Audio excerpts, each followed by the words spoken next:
Laurent Gérard. La cassette à l'Olympia. Génial. Bravo. C'est saisissant, vraiment. Oui, ah non, mais c'est... Oui, mais il y a toujours ce problème, vous le savez, les imités ne sont jamais totalement convaincus de l'imitation. Ah ben moi, je peux vous dire bien que connu. si. Non, non, mais je sais, Pas je sais. vous, mais nous. Mais nous avions été voir, Laurent, avec, je me souviens, Charles Aznavour, vous en souvenez certainement, Oui. hein, dans un spectacle au Casino de Paris. Exactement. Et nous bavardions, Charles, s'il y a quelqu'un d'imité, c'est bien lui, bon. Et nous échangions nos impressions d'imiter, et c'est vrai que ni l'un ni l'autre, nous avions l'impression réellement d'être bien imités. Moi, je peux vous C'est dire, très, très curieux. Pierre, sauf le respect que je vous dois, à chaque fois que je vous entends parler maintenant... Oui, mais je me sais bien, marre. vous voyez Laurent Gérard, oui. Ouais, c'est terrible, non, mais c'est terrible, parce que maintenant, même quand grave l'autre fois on problème s'est pour moi. croisés au film de Sébastien, vous me dites bonsoir Thierry, vous me parlez, Oui. je me pincer les lèvres pour pas me marrer, parce que j'ai l'impression que c'était Gérard. Je suis désolé, puis je vous demanderai une chose simplement, mon cher ami, c'est de ne pas me faire aller au pute vers la fin. Alors, ça se termine quand même comme ça. Bon. Là, il m'a fait souffrir. Là. Votre femme, ça la fait pas marrer obligatoirement. Oh non, non, non, non, alors là, Elle a totalement, l'habitude. oui, totalement, rodé sur Oui. ce genre de choses. Bien, alors maintenant ce que je vous demanderai c'est de... Oui. Vendez-nous votre livre comme si vous étiez au téléachat, voilà, tiens. Ce livre est extrêmement commode car nous avons étudié le format pour que, une fois ouvert exactement à la moitié, il recouvre parfaitement le visage les jours d'ensoleillement un peu fort et vous permettre de rester sur la plage donc tranquillement sans prendre de coups de soleil. Merci. Alors bon, ce livre est assez étonnant quand même, au-delà de tout, c'est-à-dire que c'est des histoires d'animaux absolument incroyables. Par exemple, il y a les chevaux d'Esberfeld Oui. qui ont fasciné le Kaiser, Guillaume II. C'est des chevaux qui savaient trouver les racines carrées. Oui, alors évidemment, c'est Mireille Racontez, c'est Rosca. une histoire extraordinaire, ça le connaît, Belmar.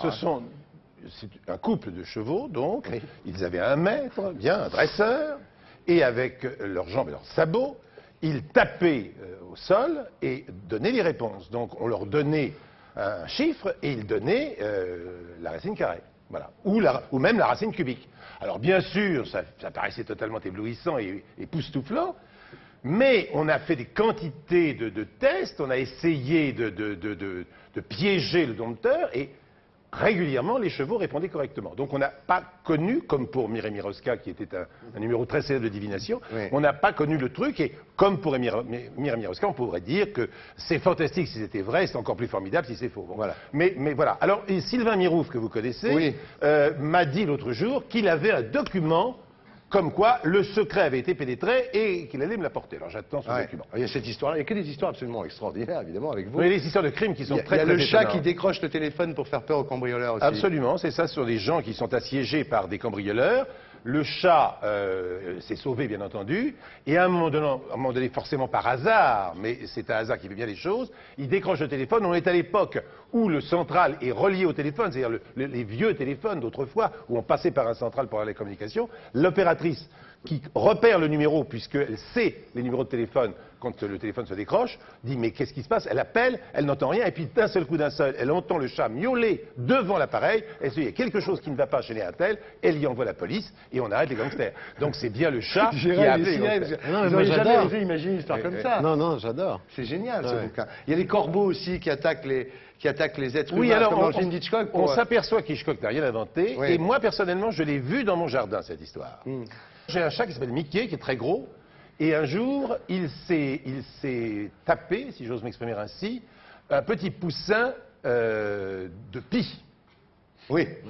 Et La les zoophilie, pies ça, se oui. sont rassemblés au-dessus de lui et l'ont attaqué, sont descendus en piqué sur lui. Les pies ont attaqué le chat qui venait de leur bouffer un petit. Il le méritait bien. Mais ce qui est étonnant, c'est que pendant au moins un mois, il n'a pas pu sortir dans le jardin. À chaque fois qu'il sortait, les pieds étaient là et il fonçait dessus. Donc avez ce qui été- est arrivé à ce corbeau, Oui. en fait c'est la même histoire, c'est un chien qui s'empare d'un bébé corbeau. Voilà. Bon, et évidemment, les corbeaux sont rendus fous par ça et se mettent à attaquer, bien sûr, la propriétaire du chien qui Oui. est à côté de son chien. Il y a des histoires extraordinaires, bon, on va pas toutes les raconter, mais il y a les araignées venimeuses, c'est-à-dire Oui, bien la sûr. fille en Afrique du Sud qui fait tuer sa sœur par des araignées venimeuses. Qu'elle met dans son lit, ce qui est assez sympathique. Une autre histoire extraordinaire, c'est celle de vos parents, qui se sont rencontrés, vos parents se sont rencontrés dans un bal qui s'appelait le Magic City, Absolument. et qui était, alors ça c'est aussi extraordinaire, ce bal était situé 15 rue Cognac-G, Oui. alors quand on connaît votre carrière, à l'endroit où il y a eu après les studios de télévision. Oui. Ils se sont rencontrés là. Oui. Tout à fait. Et d'ailleurs, pourquoi est-ce que les Allemands, puisque ce sont les Allemands qui ont choisi le 15 rue Cognac, c'est pas les Français du tout, hein, pendant la guerre, les Allemands ont installé sur cet emplacement donc leur studio de télévision à destination des soldats qui étaient en convalescence dans la région parisienne. Voilà à quoi servait ce studio. Et donc, il s'était installé tout simplement sur les restes du Magic City. Il y avait donc une scène tournante qu'a utilisé ensuite la télévision, d'ailleurs, pour ses premières émissions de variété. Alors vos parents, votre père, c'est un aristo, hein, il s'appelait Dostel. D'ailleurs, votre fils qui fait du téléachat... Sa maman s'appelait comme ça. C'était la baronne d'Ostel. Lui, il s'appelait Bellemare comme moi. Ah oui, il s'était marié avec un roturier qui s'appelait Bellemare. Ah oui. Et qui était dans le Pinard en Algérie. Dans le Pinard en Algérie, oui. Et alors votre mère, c'est une petite couturière de Montmartre. Ah oui, tout à fait. Et votre père, donc fils d'aristo, et votre mère, donc il y avait vraiment un problème, enfin pas un problème, il y avait une vraie différence de classe. Oui.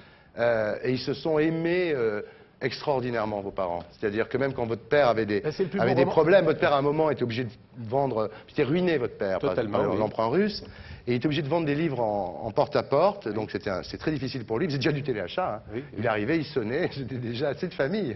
C'était pas simple. Il a d'abord vendu de la colle. Dans les pays où il y avait lieu les batailles de la guerre de 14, parce qu'il y avait beaucoup de choses à recoller. C'était malin, remarqué. C'était très malin, votre père. Et ensuite, en effet, il s'est mis au livre et il est resté marchand de livres toute sa vie. Et il se retrouvait de temps en temps à l'hôtel avec votre mère pendant des années comme ça. Eh bien, il s'adorait. Il partait sur la route, on peut dire 5 jours sur 7. Et en effet, il se donnait rendez-vous, il se téléphonait pas parce que le téléphone, on l'utilisait très très peu à cette époque, il y avait très peu de téléphones, nous n'avions pas le téléphone. Bon. Et avant de partir, il disait donc, quand je reviens, je t'attends à tel endroit, à telle heure. Et il se donnait des rendez-vous d'amoureux toutes les semaines. C'est magnifique. Et donc, évidemment, il passait une nuit d'amour folle à chaque fois qu'ils se retrouvaient. Ils ont été un couple parfait. Et comme toujours, ce sont sur ces couples que s'acharnent les maladies, les destins divers. Et malheureusement, ma mère est morte d'une maladie terrible qui ronge littéralement, qui s'appelle la sclérose en plaques. Et donc, voilà. Ce bel amour s'est terminé dans la douleur totale d'une maladie atroce. Alors, à 17 ans et demi, vous rentrez à la radio avec Jean-Jacques Vital, Jacques-Antoine, enfin, les pères fondateurs de la radio et la télévision française. Et alors là, vous inventez tous ensemble ce qui sera la radio et la télé moderne. Alors des jeux comme 100 francs par seconde, c'était quoi 100 francs par seconde? C'était des gens qui gagnaient 100 francs par seconde tant qu'ils tenaient face à Jean-Jacques Vital qui était l'animateur de ce jeu. Ah lui, il savait tout et les autres devaient... Tant qu'il tenait, il gagnait 120 secondes. Mais alors il leur arrivait des quantités de choses. C'était une émission extrêmement visuelle. D'ailleurs, on est parti en spectacle avec cette émission pendant des années. Les gens se précipitaient dans les salles où on était pour voir ce spectacle. Jean-Jacques Vital a fait littéralement fortune avec cette émission. Et en fait, la radio faisait le reportage, en quelque sorte, du spectacle. Alors, il y a des émissions aussi, vous avez fait des premières grandes émissions, vous mobilisiez des gens, vous êtes formidable. Ça a été, vous êtes formidable. Et surtout, vous êtes formidable, c'est la naissance d'une chose qui, alors, est inutilisée totalement à la radio, n'a jamais été utilisée, ça paraît incroyable, mais c'est ainsi. On n'avait jamais eu l'idée, avant Vous êtes formidable, de téléphoner à un auditeur pour rentrer en relation avec lui. Donc c'est la première fois qu'on utilise le téléphone, et comme on n'a pas de standard téléphonique, à Europe 1, il n'y a strictement qu'un standard, eh bien on va prendre le standard qui existe à l'époque, ce sera SVP, SVP qui va devenir très très célèbre grâce au dossier de l'écran. Bien sûr, alors bon, il y a plein d'émissions, on ne va pas toutes les citer, il y a La tête et les jambes, il y a La caméra invisible, il y a Cavalier seul, où Laurent Fabius a fait ses débuts. Oui, tout à fait. Les dossiers extraordinaires, et alors il y a La chose. La chose, c'est l'objet mystérieux. C'est l'objet mystérieux. Vous pouvez pas nous en faire une? C'est le schmilblick. Bon, choisissez une chose et faites-nous jouer là. Oui, allez-y. Oui. Est-ce que la chose est ronde? La chose que j'ai choisie. Que vous venez de choisir. Non. Allez-y. Est-ce que la chose est une femme? Non. Est-ce qu'elle se mange? Non. Marion? Est-ce qu'elle est molle? Ben non, justement. Est-ce que la chose est dure? Oui. Est-ce qu'elle a la peau douce après l'amour? Ben non. Est-ce que elle se mange? C'est-à-dire qu'elle se suçote. Aïe, aïe, aïe, j'ai peur de comprendre. Est-ce que la chose est sucrée? Non, justement. On suçote beaucoup ça, mais curieusement, c'est plutôt même amer. C'est un bâton de réglisse. C'est pas un bâton de réglisse, mais ça a un peu la forme, en effet, d'un bâton. C'est du bois de réglisse, non? Non, c'est pas du bois de réglisse, mais le mot bois peut s'employer en ce qui le concerne. Bois dont on fait les pipes. C'est pas du bois dont on fait les pipes, mais c'est du bois qu'on suce quand même. Écoutez... Est-ce que ça bouge tout seul? Ça bouge tout seul? Ah non, mais on aime bien le faire bouger. C'est une pipe? On aime bien le faire bouger, pardon? Une pipe? Non, c'est pas une pipe, non, pardon? Une allumette? Non. Qu'est-ce qu'on suce, enfin, qui est toujours mâchouillé et lamentable, bon. Un chewing-gum? Non. C'est Non, du qui est bois, en du bois bois. de réglisse, là, non? Qui est en bois. Un crayon. Bravo! Bravo, venez. Bravo. Venez, monsieur, vous êtes une star. Vous vous appelez comment? Yanis. Bravo Yanis, vous venez de gagner la chose, voilà, inventée donc par nos amis. Ils gagnaient quoi les gens à l'époque? Ah ben c'était toujours l'histoire de la cagnotte, c'est-à-dire qu'on mettait tous les jours tant dans la cagnotte et Ouais. le jour où on trouvait la cagnotte était... Bon, ben, il y avait 100 francs dans la cagnotte. Je suis C'est un peu désolé. la valise de RTL aujourd'hui. Oui, c'est la valise d'RTL. Voilà. Et alors en 86, donc vous êtes viré, à l'âge de 55 ans, vous êtes viré Oui. de la télé. Oui, ça et de la nous est radio- tous et de la arrivé. radio. Et alors là, vous, effectivement, pour que vos revenus financiers ne dépendent plus seulement de votre carrière d'animateur, c'est là que vous inventez donc le fameux téléachat. Oui, enfin on adapte Ouais, pour la France. Vous l'avez lancé en France. C'est ça, on adapte pour la France une idée américaine qui n'est pas du tout faite aux États-Unis comme elle est faite en France. Ouais. Car nous, il va falloir s'intégrer à un programme. On va faire une émission de téléachat. Alors que aux États-Unis, ce sont des chaînes de téléachat qui ne Ouais. font que ça du matin Ouais. au soir.